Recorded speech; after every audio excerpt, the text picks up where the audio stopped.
Okay, so in this video, I'm going to break it up into two parts because I realized that some of you are going to want to take photos only handheld and some of you are going to want to use a tripod. So we'll start off with the handheld settings that I would use, and then we'll look at some of the settings you can utilize if you have a tripod. Let's go.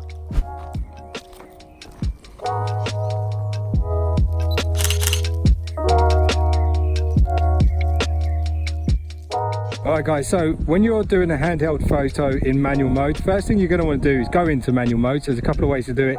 You can either go to mode and manual, or there's these little things here which you can push.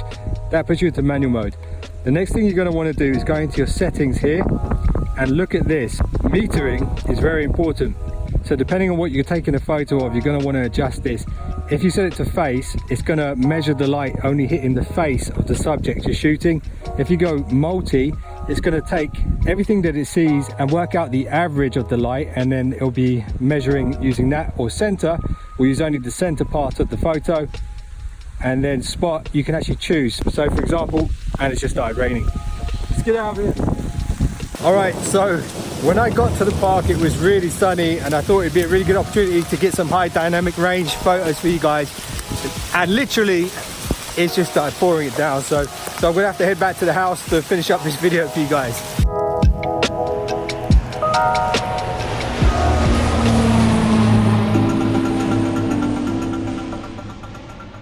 Let's try that again, shall we? I'm now in Boa Vista and it hasn't rained here since 2015. And I'm going to show you how to unlock the power of the Sony Xperia 1 using the manual settings on the camera. And this will apply to pretty much any Sony Xperia phone and also pretty much any other device, but the settings may look a bit different if you're using a different device. But anyway, shall we begin? Let's begin. Alright, so this is the manual settings on the phone. First thing you need to do, just going back briefly to what I was speaking about before, is the metering. So face, multi, center and spot. For a scene like this where we just want the entire scene to look nice, we can use multi. So it's going to measure the light based off what it can see, the entire frame. Right, let's start from the bottom or from the left if you have it in portrait, with the first setting, which is autofocus. So here you can of course focus in on things in the foreground, which is going to give you that nice blurry background, or things further away, which is going to give the foreground some blur. So here's an example of that.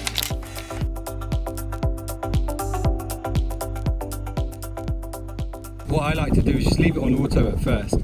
Now in this really bright lighting condition, one of the issues here with shutter speed is if you go too slow, you can see it's going to way overexpose the photo. So in a very bright lighting condition, you're going to need to use the fastest shutter speed, which also means if branches are moving and stuff like this, when you take a photo, it's going to capture that moment without any sort of motion blur.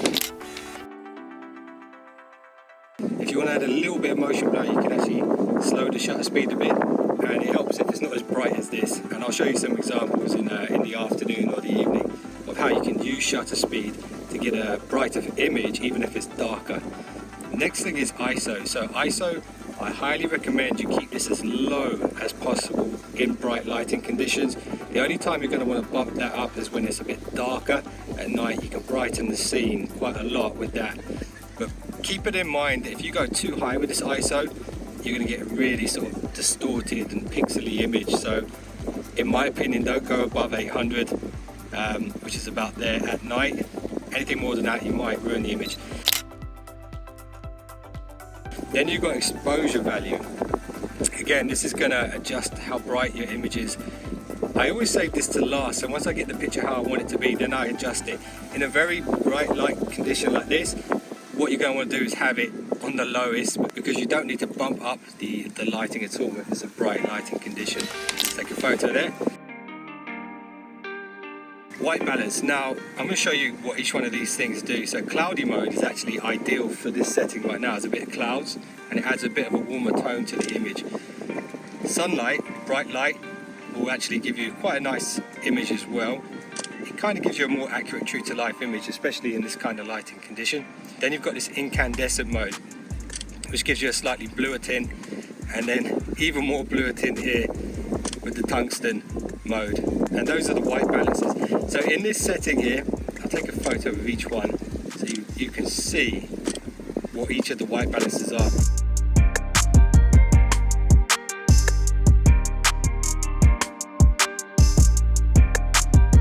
What I recommend you do, instead of starting from the bottom to the top or left to right, is start with shutter speed, decide what kind of shutter speed you want to use. Then you're going to want to look at HDR here, especially in a bright condition. When you set HDR, your ISO is automatic and you cannot change that, because if you change your ISO, it jumps out HDR immediately. So if you're going to be using HDR like this, you're not going to be able to adjust the ISO. So it's mainly just the shutter speed, the EV and the white balance that you're going to want to focus on, and then of course autofocus as well. So those are the main settings here. Keep in mind as well, there's a bunch of stuff you can do, like soft skin effect, lens correction, if you need to as well within the settings. So when it comes to shooting handheld with the manual settings, I highly recommend you don't go for an exposure time that's longer than 1/4 of a second. You can just about get away with half a second if you have really steady hands. If you don't go slower than 1/4 of a second. So I hope you guys got a basic understanding of how the manual settings work now. Just keep in mind, once you figure out what you want, dial in those settings and you can pretty much use them throughout the whole day. So for me, I'm using 1/4000th of a second on the shutter speed. I'm using the daylight white balance. I'm using HDR, so I don't need to worry about ISO. And I'm also using manual focus, so I can choose if I want that blurry background or blurry foreground. So let's go and take some photos around the island.